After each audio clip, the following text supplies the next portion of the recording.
Thanks for clicking on the video. My name's Tom Alsop. Today I'm going to explain and demonstrate why the old school way of hitting a forehand can really help you to develop your forehand, whether you're old school or not.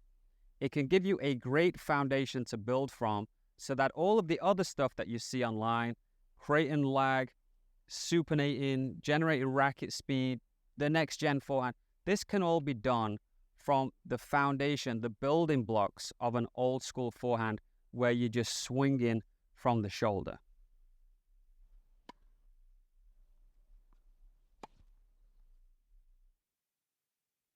So let's start by talking about the technical differences between a old school forehand and a modern forehand. Now, an old school forehand is pretty much a pendulum swing, swinging from the shoulder, letting the arm, letting the racket swing through the ball.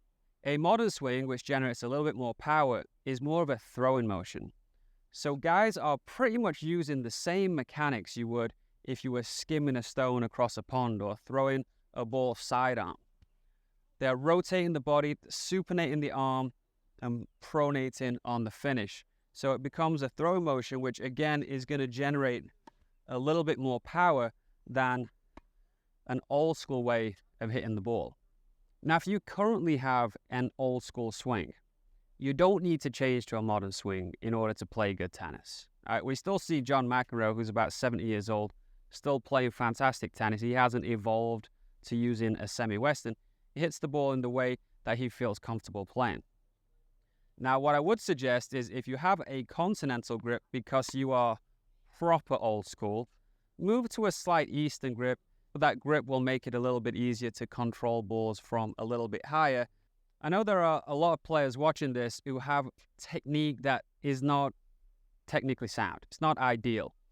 A lot of times I see people in this position where they're trying to create lag, but it's a little bit awkward. It's not happening in the most fluid of ways, the most natural of ways. This is where the old school forehand can really help you, because rather than getting into all these positions, you can try to just swing more from the shoulder and then incorporate the supination and the lag. For example, if we just bring this elbow in a little bit, we just fold it in, look how we now create lag. So all we have to do is swing from the shoulder and now just turn this elbow in, and now we have a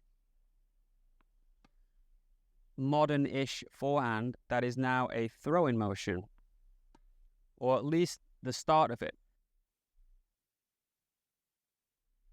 Now, once we start doing that a little bit more violently, then it really becomes a throw motion, really becomes a modern forehand where you can generate power. But that all comes from starting with a pretty old school swing. If you prefer hitting with a straight arm forehand like Federer or Alcaraz, the issue with that a lot of people have, so many, is they're too locked. The shoulder's locked, the elbow's locked, the wrist is locked, and the arm is straight for way too long. That's not how the best players in the world hit this shot. Now, the way to develop this stroke is, again, use a old school forehand swing. Let the arm swing, and then stretch out into contact. If you can do this and you can stay loose, you'll develop that whip through contact that we see from Alcaraz. Right? So as you're swinging from the shoulder, just step on the gas late. Right? Not early back here where you lock stuff up, but step on the gas very late and for a very short period of time.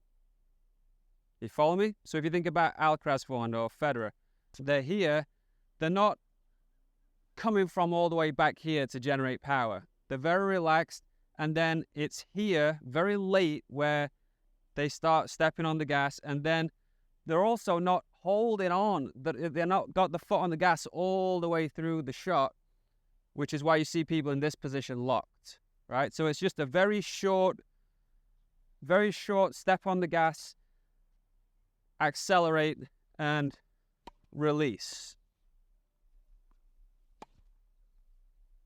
Now, for me personally, I'm a bit more of a generate power by going through the gears 1, 2, 3, 4, 5, 6, and just have a smooth rhythmic shot. For me, I'm usually just gathering speed as I go. I'm setting off early and I'm moving through the gears slowly and I'm generating my momentum and power over a greater distance, right? I think your swing is more designed for quick acceleration, but what you can't do is accelerate from too far back too early, because that's when you get into these lock positions, the shoulder locks, the elbow locks, the wrist locks, and now you're in a weird position.